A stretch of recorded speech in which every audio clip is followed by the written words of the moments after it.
예, 우리 같이 인사 나누겠습니다. 일주일 동안 애쓰셨습니다. 네, 은혜 받고 돌아갑시다. 네, 이 시간에는 마태복음 9장 18절부터 26절 말씀까지 읽었습니다. 은혜 받을 말씀의 제목은 달리다굼의 교훈입니다. 달리다굼의 교훈. 어느 날 예수님께 한 사람이 다급하게 찾아옵니다.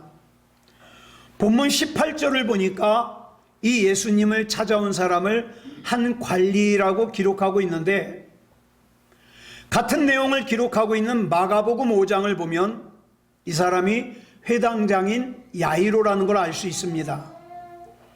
이 당시 회당장은요, 각 지역마다 회당이 있는데 이 회당을 책임지는 사람으로서 그 지역의 율법 교육을 책임지는 사회 지도층이에요.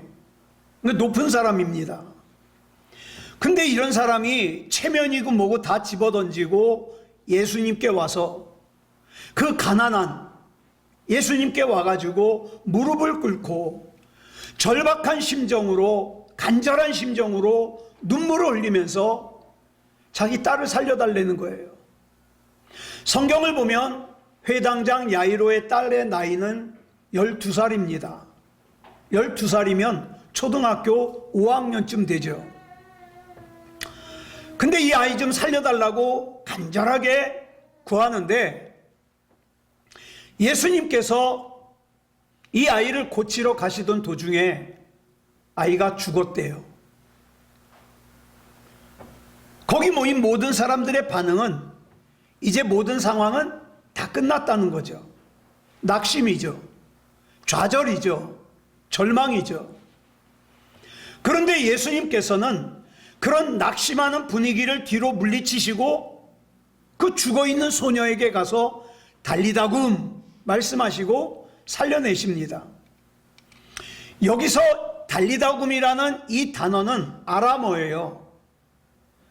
두 단어가 합쳐져서 만들어졌는데, 연약한 거, 불쌍한 거, 미천한 거라는 것을 뜻하는 달리다라는 뜻의 단어와 일어나라는 뜻의 쿰이 합쳐져서 만들어진 단어예요. 그러니까 달리다굼의 뜻은 이겁니다. 연약한 사람이요, 불쌍한 사람이요, 미천한 사람이요, 일어나라. 이 장면을 통해서 우리는 연약한 사람의 문제를, 또 불쌍한 사람의 문제를, 미천한 사람의 문제를 해결해 주시는 하나님의 방법을 배우게 돼요. 그 첫 번째 단계가 뭐냐? 예수님께서는 연약한 사람, 불쌍한 사람, 미천한 사람의 문제를 해결해 주시기 전에 먼저 그 사람의 마음과 생각을 바꾸기를 원하십니다. 자, 본문 23절부터 24절까지 보겠습니다. 시작. 예수께서 그 관리의 집에 가사 피리 부는 자들과 떠드는 무리를 보시고 이르시되 물러가라. 자, 이 당시의 유대 사회에서는 초상이 나잖아요. 그러면 피리 부는 사람과 아이고 곡하는 사람을 돈을 주고 고용을 합니다.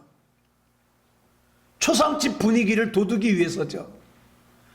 이 당시에 기록된 자료를 보면 아무리 가난한 사람도 초상이 나면은 최소한 피리 부는 사람 한 2명, 그 다음에 곡하는 사람 1명은 불러요.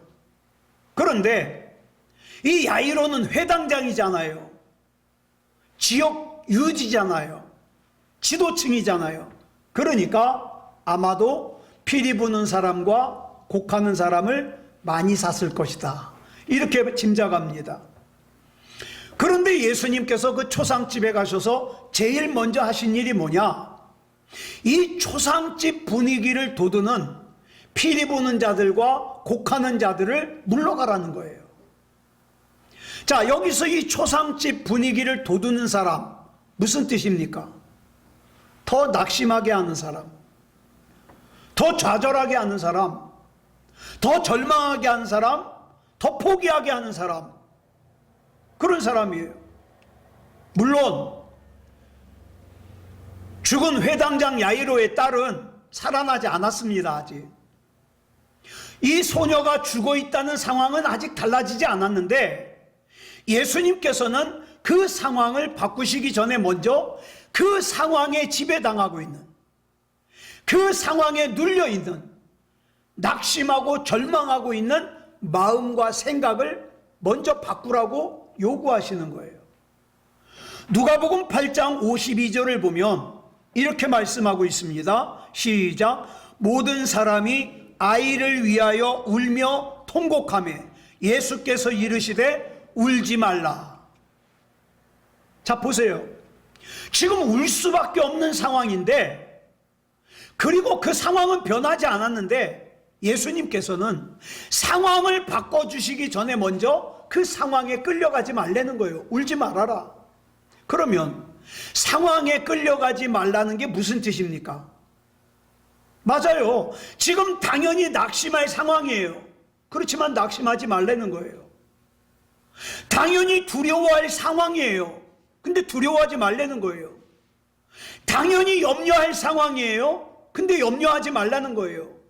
당연히 낙심이 되고 절망스럽고 좌절이 되는 상황이지만 그런 상황을 당연하게 받아들이지 말라는 거예요. 여러분, 요한복음 10장 10절에 보면 마귀가 우리에게 온 것은 도둑같이 오는데 뭐 때문에 와요? 우리 믿음을 빼앗고 죽이고 절망시키기 위해서 온다 그랬어요. 거기에 끌려가면 안 된다는 거예요. 왜요? 여러분, 실제로 저와 여러분을 무너뜨리는 것은 저와 여러분 앞에 있는 문제가 아니에요. 그럼 뭐가 무너뜨려요? 그 문제 때문에 절망하는 마음이 우리를 무너뜨려요. 그 문제 때문에 낙심하고 좌절하는 마음이 저와 여러분을 무너뜨려요. 자, 보세요. 아직 상황은 변하지 않았지만 마음과 생각을 바꾸기를 요구하신 예수님께서 이제 그 다음에 두 번째 단계예요. 두 번째 단계는 뭐냐? 상황이 변화될 것을 선포하십니다. 자, 본문 24절 보겠습니다. 시작. 이르시되 물러가라. 이 소녀가 죽은 것이 아니라 잔다. 잘 들으세요. 아직 문제는 해결되지 않았어요. 사람들이 보기에 소녀는 죽었습니다. 의학적으로 죽었어요. 상식적으로 죽었어요. 그런데 예수님께서는 이 소녀를 깨우실 수 있기 때문에 뭐라고 말씀하셔요? 죽은 것이 아니라 잔다고 말씀하셔요. 네. 그러므로 여기서 중요한 것은 무엇을 보느냐가 아니에요. 뭐가 중요해요? 누구의 시각으로 보느냐예요. 누구의 시각으로 보느냐. 나는 지금 사람들의 일반적인 시각으로 내 문제를 보고 있느냐, 아니면 예수님의 시각으로 내 문제를 보고 있느냐. 믿음은요, 절망적인 현실을 부정하는 게 아니에요. 네? 절망적인 현실을 회복시키는 하나님의 능력을 인정하는 거예요. 그 예수님께서 지금 이미 문제가 해결된 것처럼 먼저 선포부터 하시는 거예요. 그 다음에 세 번째 단계. 세 번째 단계가 뭐예요? 문제를 해결해 주시는 거예요. 자, 본문 25절 보겠습니다. 시작. 무리를 내보낸 후에 예수께서 들어가사 소녀의 손을 잡으심에 일어나는지라. 자, 지금까지 말씀드린 예수님께서 문제를 해결하시는 세 가지 단계를 좀 유심히 생각해 보세요. 여기에는 굉장히 중요한 메시지가 담겨져 있습니다. 우리는 어떤 문제가 생기잖아요. 그러면 뭐에만 집중합니까? 이 문제 빨리 해결하는 데만 집중해요. 그래서 우리는 어떻게 돼야 울음을 멈출 수 있느냐? 이 죽은 소녀가 살아나야만 울음을 멈출 수 있다고 생각해요. 우리가 날마다 울 수밖에 없는 이유는 우리가 날마다 고통받을 수밖에 없는 이유는 근본적으로 문제가 해결되지 않았기 때문이라고 생각해요. 그러나 우리 예수님께서는 그렇게 말씀하시지 않아요. 우리 예수님께서는 문제가 해결되기 전에 먼저 우리 마음속에 도사리고 있는 그 무서운 좌절감, 절망감, 염려, 걱정, 이런 것들을 고치라는 거예요. 먼저. 여러분, 예수 늘 함께 하시네 라는 찬양이 있는데, 여러분 이 찬양 가사 생각하면서 우리 같이 한번 불러보겠습니다. 시작. 고단한 인생길 힘겨운 오늘도 예수 내 마음 아시네. 지나간 아픔도 마주할 세상도 예수 내 마음 아시네. 하루를 살아도 기쁨으로 살리 예수 늘 함께 하시네. 후회도 염려도 온전히 맡기리 예수 늘 함께 하시네.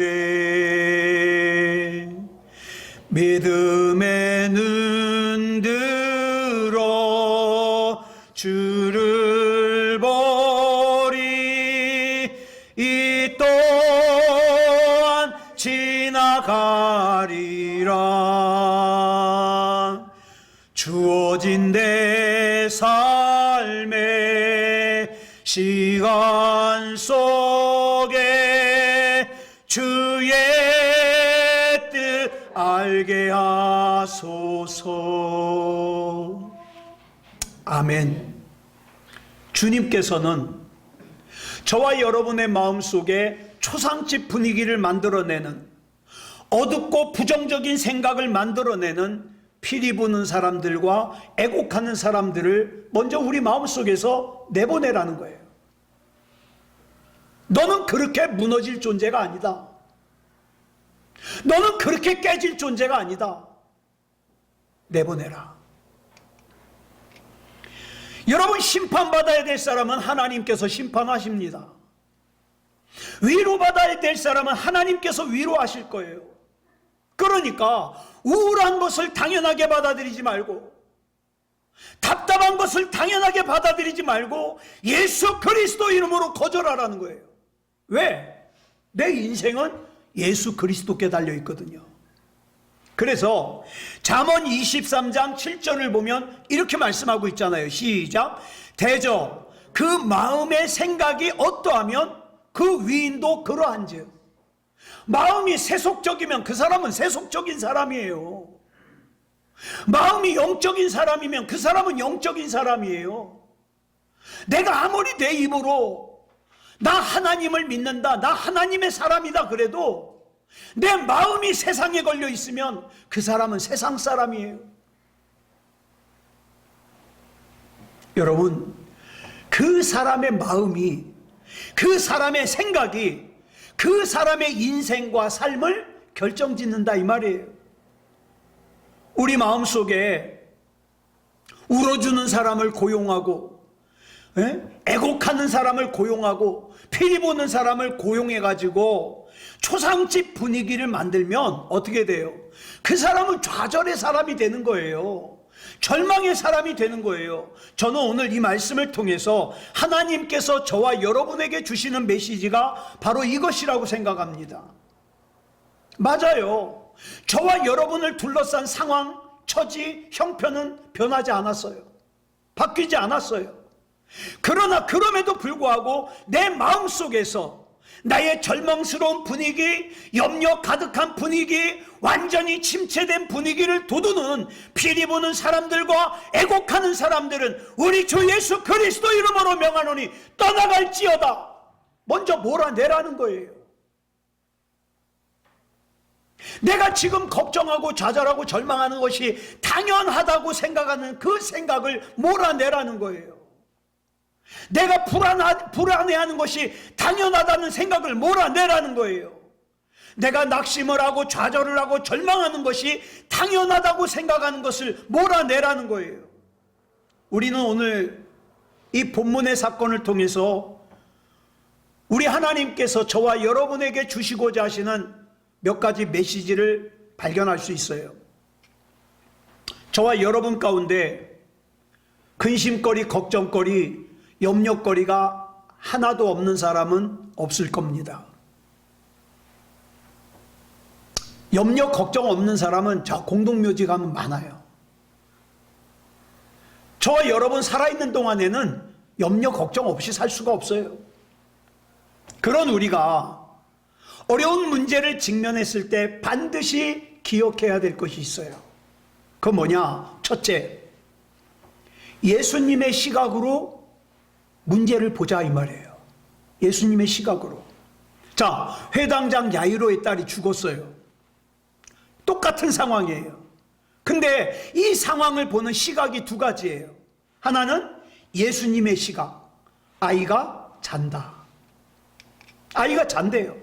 또 다른 하나의 시각은 그 초상집에 모여있는 사람들의 시각. 아이가 죽었다. 여러분, 이 두 가지 시각이 오늘 저와 여러분의 삶에 공존하고 있어요. 이 소녀가 자는 상황이든 죽은 상황이든 잠과 죽음에는 공통점이 있어요. 그 공통점이 뭐예요? 둘 다 무기력해요. 깨어있을 때에는 그 누구도 건드리지 못하는 삼손도 눈꺼풀은 이기지 못해가지고 잠들었다가 어떻게 됐어요? 머리 깎이고 두 눈이 빠졌잖아요. 베드로는요, 3년 동안 예수님을 따라다니면서 훈련을 받았음에도 불구하고 겟세마네 동산에서 예수님과 1시간도 깨어서 기도하지 못하는 바람에 정작 시험 들었을 때 예수님 부인하고 저주까지 하는 일평생 잊을 수 없는 치명적인 잘못을 저지르고 맙니다. 잠은 이렇게 사람을 무기력하게 만들어요. 그런데 잠과 죽음의 결정적인 차이점이 있어요. 뭐예요? 잠은 반드시 다시 깬다. 그죠? 다시 깨요. 죽음은 안 깨요. 여러분, 아무리 잠이 죽음같이 무기력하고 치명적이라고 할지라도 잠은 반드시 깨어날 거라는 희망이 있어요. 여러분, 밤에 잘 때 내일 깨어야 될 텐데, 반드시 일어나야 될 텐데, 그리고 걱정하고 자는 사람 있어요? 아니잖아요. 예? 뭐 TV를 보다 자든 핸드폰을 보다 자든 책을 보다 자든 잠시 잠깐 뒤에 보면 코 드렁드렁 골고 자요. 내일 일어날지 말지 걱정 없어요. 왜? 반드시 일어날 걸 믿으니까. 저와 여러분에게 있어서 부활이 그래요. 자, 세상의 시각으로 볼 때는 우리가 겪는 일들이 절망적으로 보여요. 그런데 예수님의 시각으로 보니까 아니야, 죽은 게 아니야, 자는 거야, 이렇게 말씀하셔요. 예수님이 이 아이가 죽은 것이 아니라 잔다 그러니까 거기 있던 사람들이 비웃어요. 아유, 저 양반, 나이도 젊은 양반이 맛이 갔네. 웃어요. 킥킥킥 웃어요. 그런데 우리는 예수님을 비웃는 사람들에게 뭐라고 못해요. 왜? 아이가 죽은 게 사실이거든요. 그죠? 아이가 죽은 게 사실이에요. 그럼 예수님이 틀린 거예요? 아니에요. 예수님의 말씀도 사실이에요. 왜요? 예수님이 그 소녀 살려낼 거니까. 그러니까 사람들의 생각도 맞고 예수님의 생각도 맞아요. 그러면 이 문제는 누가 옳고 누가 틀리고의 문제가 아니에요. 어떤 문제예요? 누구의 시각으로 볼 거냐, 이 문제예요. 누구의 시각으로 볼 거냐? 자, 그 다음 두 번째 교훈은 뭐냐? 자, 우리가 예수님의 시각으로 문제를 봤어요. 그러면 어떻게 해야 돼요? 예수님이 나에게 주신 생각을 내 입술로 선포해야 돼요. 예수님께서 이렇게 선포하셔요. 죽은 것이 아니라 잔다. 잔다. 좌절하여 지금 고글하고 있는 사람들 앞에서 희망을 선포하시는 분이 예수님이십니다. 이 예수님께서 예수님을 따르는 우리도 예수님과 같이 선포하기를 원하셔요. 사도행전 27장을 보면 바울이 죄수의 신분으로 로마로 압송이 되는데 이 바울이 타고 가던 배가 광풍을 만나요. 유라굴로라고 하는 광풍을 만나서 배 탄 사람들이 다 죽게 생겼어요. 그 20절을 보니까 이렇게 말씀하고 있어요. 시작. 여러 날 동안 해도 별도 보이지 아니하고 큰 풍랑이 그대로 있음에 구원의 여망마저 없어졌더라. 절망이란 뜻이에요. 그 무서운 태풍 속에서 어떻게든지 살아보겠다고 장사하러 갖고 가던 식량과 재산들을 다 바다에 버렸음에도 불구하고 뭐라 그래요? 구원의 여망이 없어요. 절망이에요. 이제 죽는 일만 남았어요. 모두 낙심하고 있어요. 그때 죄수의 신분으로 로마로 호송되고 있던 바울이 그 사도행전 27장 22절부터 25절에서 이렇게 선포합니다. 시작. 내가 너희를 권하노니 이제는 안심하라. 너희 중 아무도 생명에는 아무런 손상이 없겠고 오직 배뿐이리라. 내가 속한 바 곧 내가 섬기는 하나님의 사자가 어젯밤에 내 곁에 서서 말하되 바울아 두려워하지 말라. 네가 가이사 앞에 서야 하겠고 또 하나님께서 너와 함께 항해하는 자를 다 내게 주셨다 하였으니 그러므로 여러분이여 안심하라. 나는 내게 말씀하신 그대로 되리라고 하나님을 믿노라. 아멘. 모두가 이젠 죽었다고 좌절하고 절망하는 그 상황 속에서 희망의 메시지를 전하는 바울의 모습을 보세요. 이것이 바로 살아계신 예수님, 부활하신 예수님을 믿는 저와 여러분이 가져야 될 모습이에요. 바울은 지금 그 배의 선장이 아니에요. 바울은 지금 그 배에서 영향력을 끼칠 수 있는 입장이 아니에요. 아니, 죄수의 신분으로 호송되는데 무슨 영향력이 있겠어요? 우리는 늘 이렇게 변명합니다. 내가 지금 이 세상에서 영향력을 미치지 못하는 것은 내가 가난하기 때문이야. 내가 사업이 잘 안 되기 때문이야. 내가 많이 배우지 못했기 때문이야. 내가 뭐가 없기 때문이야. 그래서 어떤 사람은 하나님과 거래를 합니다. 하나님, 나 부자 만들어 주시면 하나님의 일 많이 할게요. 하나님, 나 이 문제 해결해 주시면 정말 하나님 잘 믿을 거예요. 거래를 해요. 그러나 우리 하나님은 그런 생각에 동의하지 않으십니다. 어떤 형편, 어떤 상황, 어떤 처지, 심지어는 죄수의 신분으로 호송을 당하고 있는 상황이라 할지라도 그곳에서 우리 하나님께서 주신 희망의 메시지를 선포하는 사명을 맡겨줬을 때 선포하는 것이 하나님의 사람의 할 일이에요. 자, 그럼 마지막 세 번째. 이 가장 중요해요, 세 번째가. 자, 희망의 선포가 능력으로 나타나야 된다. 자, 보세요. 곡하는 사람 쫓아냈어요. 그 다음에 피리 부는 사람 쫓아냈어요. 내 마음속에 믿음의 생각을 가졌어요. 그런데 그 희망의 선포가 능력으로 나타나지 않으면 말짱 헛수고예요. 자, 본문 25절을 보면 이렇게 말씀하고 있죠. 시작. 무리를 내보낸 후에 예수께서 들어가사 소녀의 손을 잡으심에 일어나는지라. 여러분, 여기서 중요한 것이 뭡니까? 물론 우리의 어둡고 부정적인 생각, 좌절, 절망의 생각을 바꾸는 것 중요해요. 그거 중요해요. 그리고 그 희망의 메시지를 내 입술로 선포하는 거 중요해요. 근데 무엇보다 중요한 것은 그 절망적인 현실을 낙관적이고 희망적인 것으로 실제로 바꾸는 거. 이게 제일 중요해요. 여러분 잘 아시는 사무엘상 17장 45절을 보면 다윗이 얼마나 멋있게 선포를 합니까? 같이 읽겠습니다. 시작. 너는 칼과 창과 단창으로 내게 나오거니와 나는 만군의 여호와의 이름 곧 내가 모욕하는 이스라엘 군대의 하나님의 이름으로 내게 나아가노라. 지금 다윗이 이렇게 선포를 하면서 골리앗에게 가요. 그런데 이렇게 멋있게 선포하고 갔는데 골리앗이 주먹으로 한 대 쳤더니 깨구락지처럼 쫙 퍼졌어요. 그럼 무슨 소용이 있어요? 다윗의 이 선포가 끝까지 멋있기 위해서는 골리앗을 쓰러뜨리는 능력이 반드시 뒤따라야 돼요.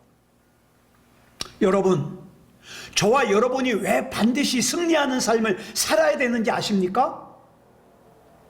저와 여러분이 한 선포가 의미가 있기 위해서예요. 내가 믿는 하나님이 영광을 받으시기 위해서예요. 왜 오늘날 예수 믿는 사람들을 향하여 사람들이 이렇게 조롱합니다. 아유, 저 예수쟁이, 저 말만 잘하는 애. 하여튼 저 예수 믿는 것들은 물에 빠지면 조둥아리만 뜰 거야. 말은 참 잘해. 근데 사는 삶을 보면 참 아무것도 아니야. 왜 그래요? 능력이 따르지 않으니까. 아이가 죽었어요. 근데 예수님께서 그 죽은 아이가 잔대요. 그런데 예수님의 이 말씀이 진짜 끝까지 능력이기 위해서는 반드시 뭐가 있어야 돼요? 그 죽은 아이가 살아나야 돼요. 모든 사람들이 볼 때 아이는 분명히 죽었어요. 그리고 그 사실이 객관적으로 맞아요. 그럼에도 불구하고 아이가 잔다고 말씀하시는 예수님의 말씀을 우리가 믿으려면 반드시 예수님의 능력에 대한 신뢰가 있어야 돼요. 여러분, 하나님께서 저와 여러분의 삶에 역사하실 걸 믿으십니까? 그 믿음이 있어야 돼요.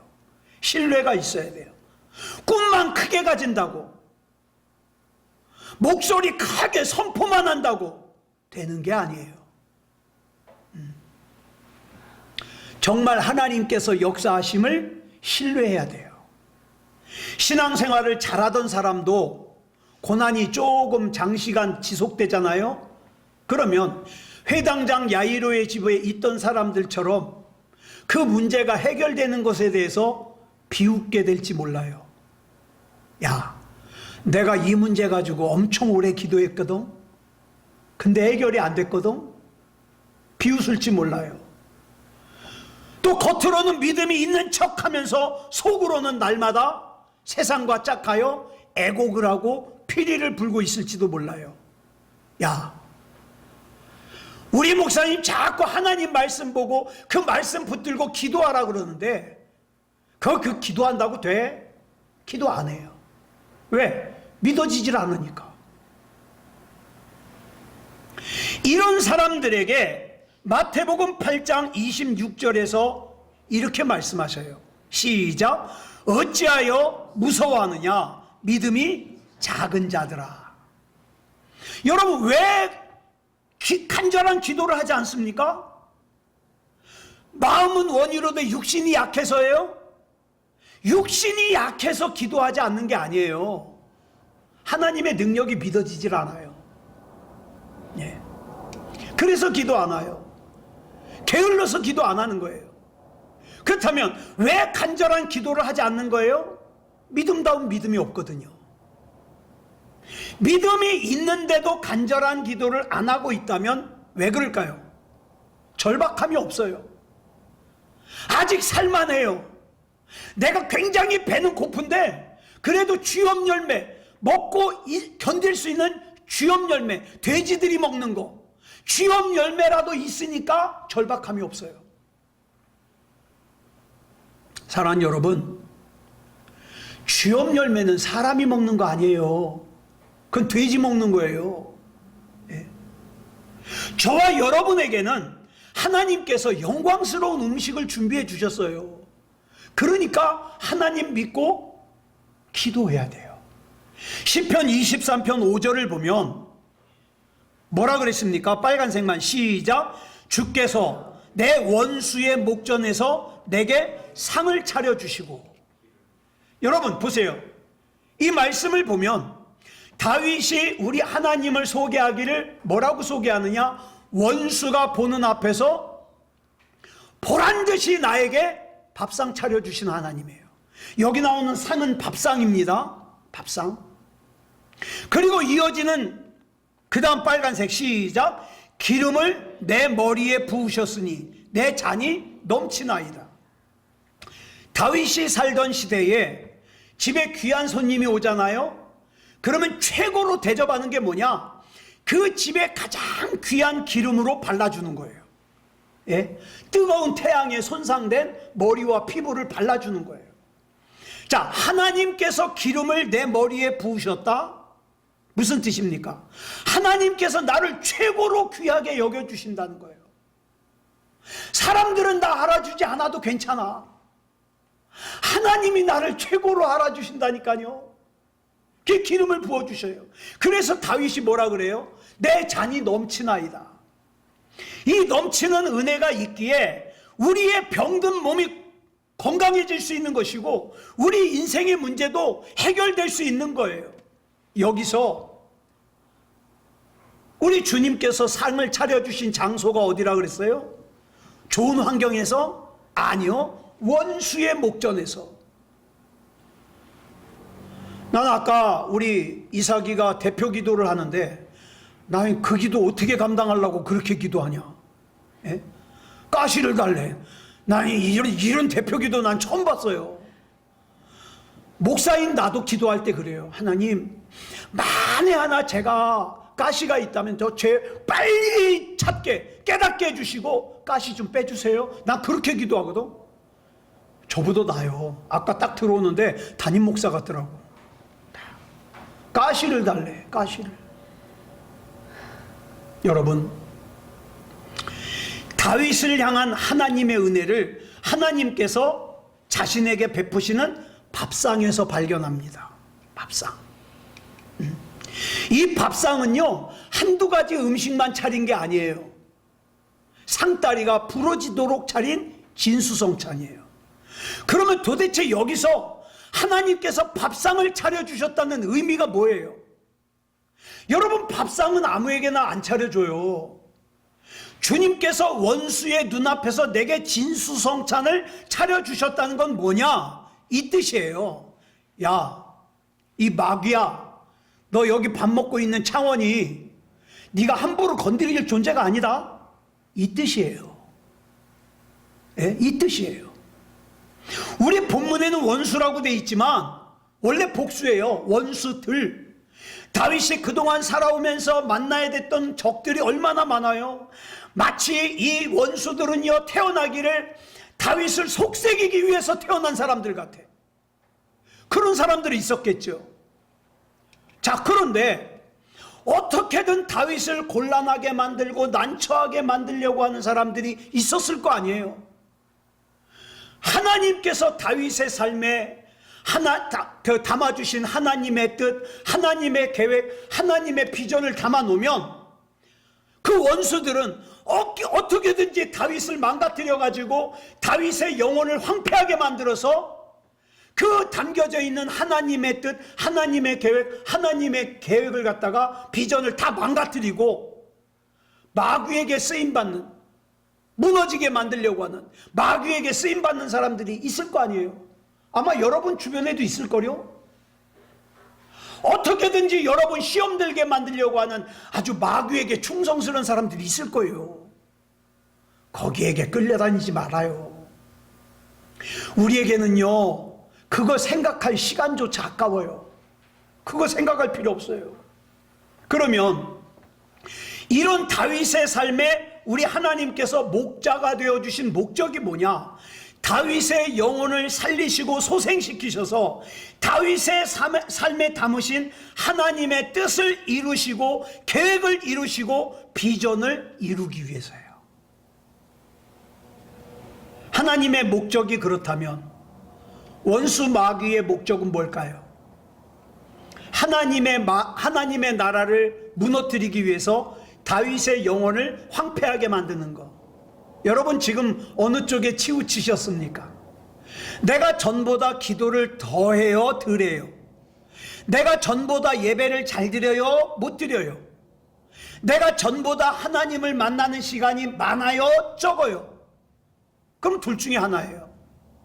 많으면 하나님의 뜻, 하나님의 계획, 하나님의 비전이 지금 내 안에서 회복되고 있는 거예요. 적으면 마귀의 뜻대로 되는 거예요. 마귀의 뜻대로.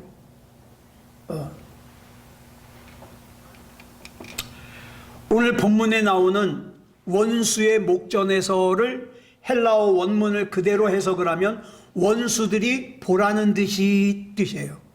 보라는 뜻이. 즉 하나님께서는 원수들이 보라는 듯이 내 앞에 진수성찬을 차려주시면서 내가 하나님 앞에 얼마나 존귀한 존재인지를 광고하는 거예요. 얘 함부로 건드리지 마라.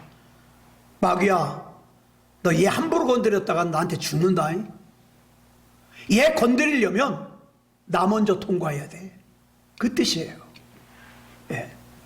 그런 우리가 믿음다운 믿음이 없어서, 절박함이 없어서, 아직 주염 열매가 있어서 살만하다고 하나님을 멀리하고 예배를 멀리하고 기도를 멀리하고 그저 주염 열매, 세상의 것에만 눈이 시퍼렇게 떠 있다면 그런 우리를 바라보는 하나님의 마음이 어떠하시겠냐 이 말이에요.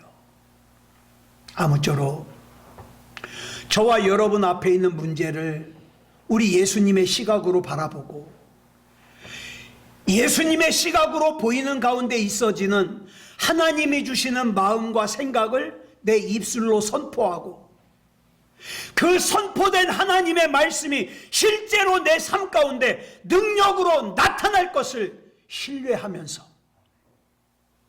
승리하는 인생을 사는 저와 여러분이기를 그리스도 예수님의 이름으로 축복합니다. 기도하겠습니다. 사랑하는 주님 감사합니다. 오늘 이 시간 달리다굼에 담겨져 있는 교훈을 살펴봤습니다. 우리가 평소에는 믿음이 좋은 것 같은데 어려운 문제가 조금 오래 지속되면 염려와 걱정에 휩싸여서 곡하는 사람을 불러들이고 피리를 부는 사람들을 불러들여서 초상집 분위기를 돋울 때가 많습니다. 하나님, 이제는 이런 삶에서 돌이키게 하시고 원수 앞에서 나에게 밥상을 진수성찬을 차려주시는 하나님을 바라보며 하나님께서 나에게 주신 말씀을 입술로 선포하고 하나님께서 능력을 행하심을 신뢰하며 살게 해 주시옵소서.